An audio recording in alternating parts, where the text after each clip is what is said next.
There's a philosophical question known as the trolley or train problem that can be applied to lockdown. You're driving a train and you can see that the train is about to collide into five people. And the only way that you can stop it is to pull a switch. And if you pull that switch, it'll be diverted off the track. You'll save the five people, but it'll collide into one. And the question is whether you should pull the switch or not. Now, we are sort of faced with a situation like that with COVID and the lockdown. The question is, if we do nothing, what will happen? And there'll be a loss of life. The virus will sort of move through communities much quicker and overwhelm the hospitals. So if we pull the switch on lockdowns, the idea is that we make an economic sacrifice and we slow the spread of the virus and try and keep our hospital resources intact. Rationality must guide any government decision, with Mark Oppenheimer believing the partial ban on e-commerce represents the opposite. Appel has said that we are not going to allow full e-commerce on the basis that it would be unfair on brick and mortar stores. So here's how we could think about it in the trolley problem case. Imagine that the trolley is busy riding over people's bodies, and at any point you can pull the switch and you can stop it. But you say, no, it would be unfair on all the people that have already died to pull the switch. So let's let the trolley keep going.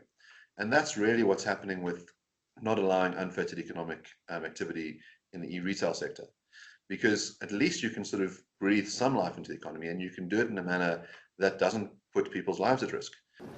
He says the limitations on exercise between certain hours, the banning of the sale of cigarettes and alcohol, and what is steering government decision-making must be questioned. We must first of all recognize that we are still in a constitutional democracy, our Bill of Rights is still intact, and any limitation on those rights must be justified.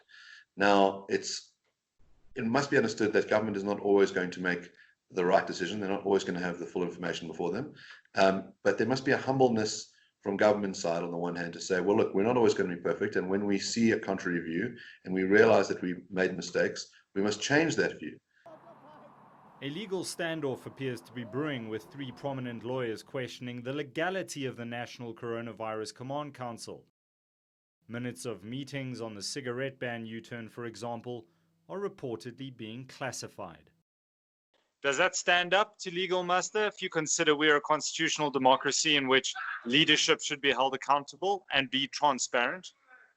It's absolutely outrageous. So we used to live in a society in which the state held lots of state secrets.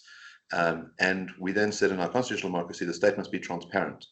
So Aaron Richards has been doing outstanding work on this regard to try and ask some questions in a very humble way, I might add, to say, what is the National Command Council? What powers does it have? How is it legally constituted? Is there a damned if you do, damned if you don't halo that hangs over government, and they're learning as they're going along? The philosophy of lockdown, I mean, it's brand new, basically. If you think about it, the world has never experienced this before. Is it an unenviable position to be in as leadership? I think undoubtedly that is the case. Thomas Sowell, the famous economist, said, there are no solutions, only trade-offs. So we can't fool ourselves into thinking that the decisions we make are going to be perfect. We also have to work out what is going to guide our decisions. It must be based on evidence. Oppenheimer says there needs to be much greater interrogation of those who wield power.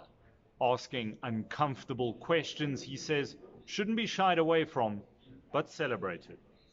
Michael Appel, Johannesburg.